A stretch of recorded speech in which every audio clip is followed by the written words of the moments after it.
105.35 KDAY Hip Hop. Back in the day, it's your girl CeCe in the building with me, the man himself, Mr. Jermaine Dupri. How are you? I'm good. What's up? Oh man, I'm good. I'm good. So you were at the Hollywood Parade yesterday. How was it? Yeah, it was crazy. Long, cold. Long, right? It was cool. It was cool though. It was cool. Like, you like things like that? I never was going on. I ain't never know what was going on.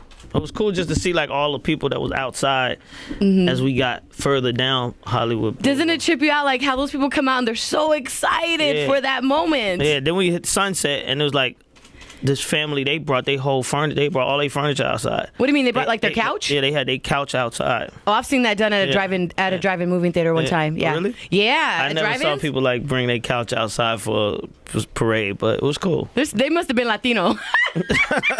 No, it was a bunch of people. It was a bunch of them, but it was cool. Like just seeing all these people, like they loved that. They loved the parade. That's what's up, man. I love parades. So the fact that you went out and did one, and I was like, wow, he's doing the Hollywood Parade. That's so dope of him to come out for that. That's what's up. So thank you for that. Let's talk about the Rap Game season 4. Yes. I just talked to you a little bit off air. I love season 4, by the way. Okay. And I gotta say, one of my favorites, Lil Bree. Yeah. And what do you like about Lil Bree? I love that she's raw. I love that she has a very strong stage presence. So it shows me she's more confident in herself. Yeah. She definitely had takes to reign in the beginning of this season. Oh, okay. Am I speaking too soon or what? I'm just saying, each season of the Rap Game is like that. Like whoever comes out the gate, they energize the rest of the kids to get better. So, that's what you should be looking forward to, just to know that if you see how she came out that first performance, that's gonna whip everybody else. And her guy Reginald is definitely like, you better than everybody. Oh yeah, he don't play. Yeah. He scares me. Yeah. I was like, damn, I don't ever know if I want him to be my manager. Yeah, so makes me nervous. He telling, he started telling everybody in the house that, right, at some point, and it's like, that just gets in people's heads, so they start really having to get their game right. But how refreshing! You're around artists all day, but how refreshing to be around a bunch of kids that love music, that love hip hop. You can always learn something from them.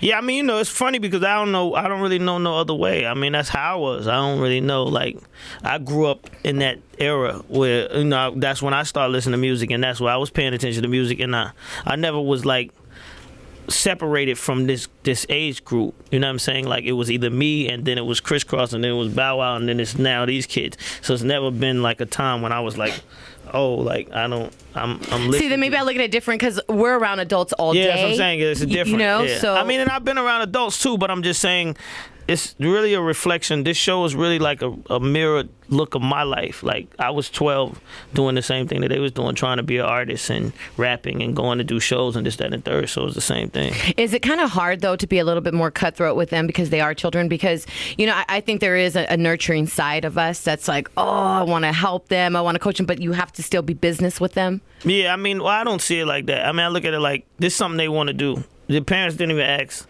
I didn't ask you to rap. You start saying you want to rap in your room or wherever you rap at, and then you start telling people that you think you're good. So at that point, you're preparing yourself for all the challenges that come along with it. So telling them if they're not good or telling them what they did wrong is just part of it. Like, if you go football practice or ballet or whatever it is that you want to do, you got a coach, and it's somebody. You definitely do. You have to practice your skill. They're gonna tell you what you're doing wrong, and you actually like the fact that they tell you that you're doing something wrong. So I hope that people watch this show and understand that I'm not really like doing it in a way that's disrespectful. I'm doing it in a way that betters them.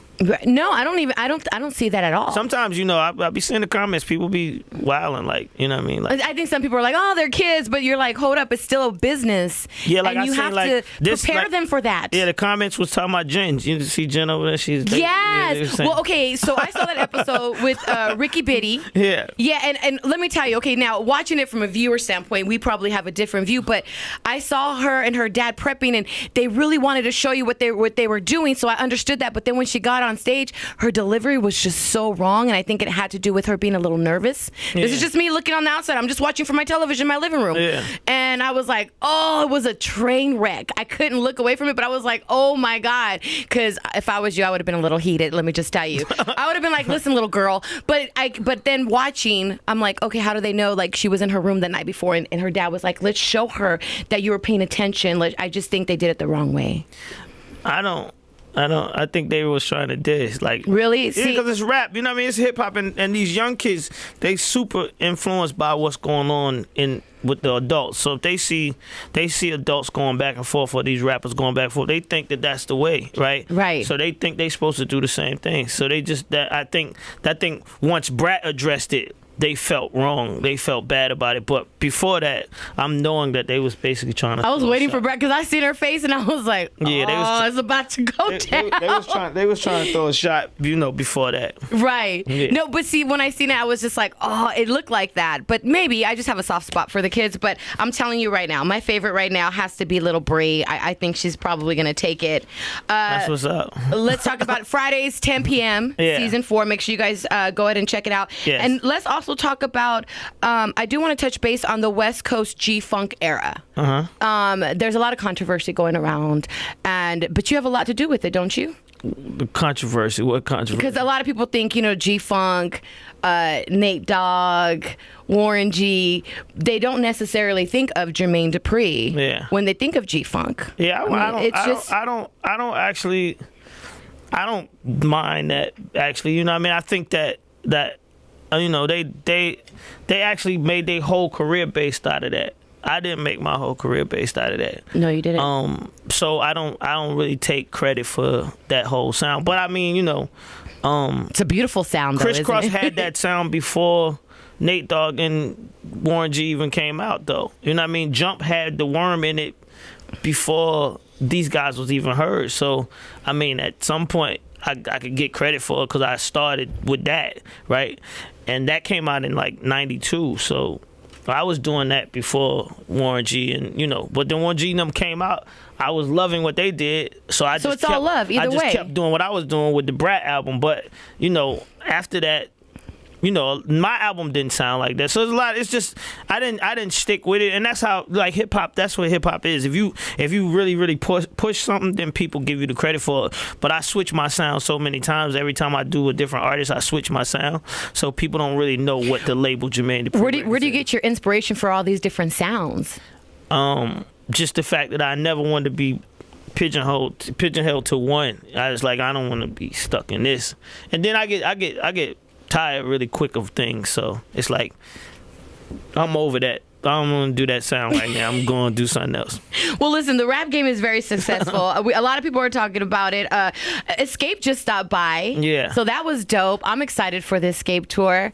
Escape came in. Yeah, I saw a little bit on TV with you and them in the conference room. Yeah. Yeah, I was like, oh man, Jermaine got to deal with all these females. Very talented, by the way. I always been. That's always. But I don't think people understand that. Like, that's my job. I have to deal with that headache forever.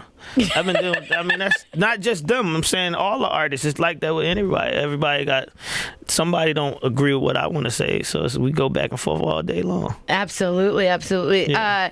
Now let's go ahead and talk about, there's something that has been going around, which is Post Malone. He said, if you're looking for lyrics, don't listen to hip hop.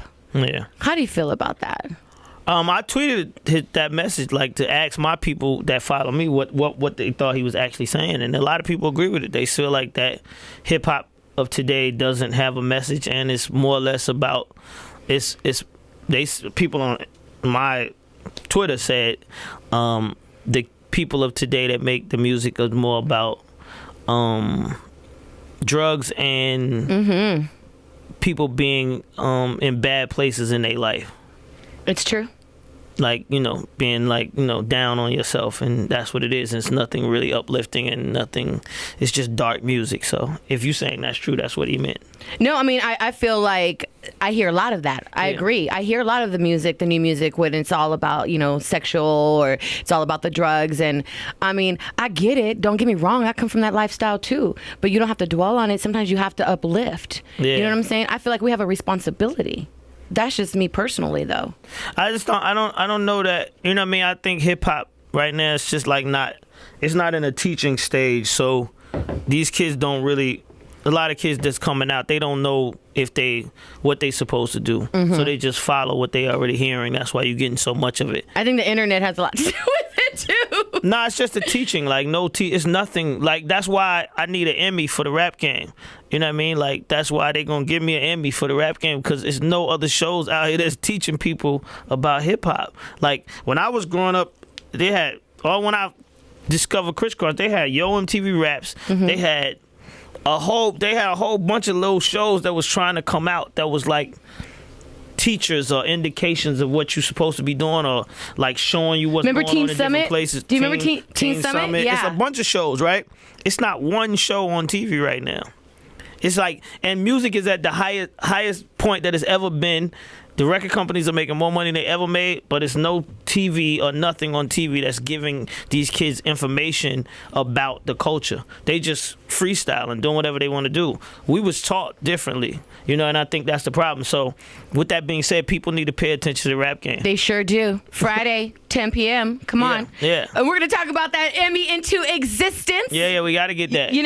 And speaking of being a marketing genius, what advice do you give? That leads me to my next question. What advice do you give to these young artists that are listening right now? They do listen to the radio. They do listen to you when you speak, and they're trying to soak up as much as possible. Yeah, I mean, that my advice is to do that. You know what I mean? Like, I don't know if you watched.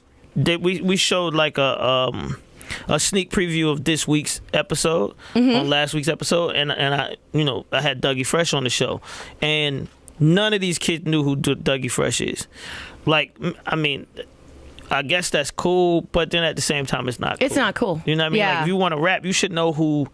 You should know who these people are, just because. You might not listen to them, but you should know what, like, this person and this person and this person is. Like, and a lot of these kids, they not even going no further back than 2-3 years. They don't know nobody older than T.I. Right. They don't know nobody older than than me. They don't, like, this Jermaine Dupri, and it stops right there. Like, I'm like, damn, okay, you don't know these people. So I just think that my advice would be to them to just like try to do more, learning. Go to library of hip hop and learn about what's going on. Yes, I agree with you. Listen, I appreciate you stopping by. One question before you dip on out. I do want to ask you, speaking of hip hop and just, how you're trying to teach the new era, let's talk about KDAY, and let's talk about the era of hip hop that we play. We play the Jermaine Dupris, the Bow Wows, the Escapes, the Jay-Z's, the Ice Cubes, the Pacs, the Snoop Dogg's. How important is it to protect that? I mean, I feel like this station is very important to music. Of course. We don't play. We may not play the new music, but we protect. Yeah. You know what I mean? What has came out. There's nothing like 90s R&B. You're never gonna touch that again. It's just what it is. There's nothing like a Snoop or a Jermaine Dupri or Ice Cube. Alcoholics, The Far Side. Yeah. So how important is this station to someone like you, Jermaine Dupri? To me, it's super important because they told me that I have like 12 songs on y'all playlist. So, I mean, radio is radio, you know what I mean? It never stops.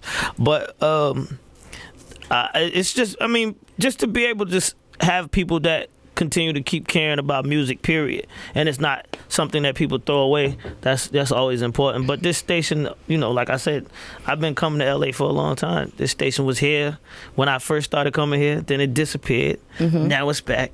And it's in this building with power. Isn't it crazy? It's crazy. Yes. But yeah, so I mean, it's cool to be here. It's cool that it went away, but people felt that the need for it to come back. It's not even about like, because KDAY was the first hip hop station. We're the first hip hop station in the world. What I'm saying. Like that's what really matters about this station. It's not really about being old and this, that, and the third. It was like the first station with the heartbeat of just don't play nothing but hip hop.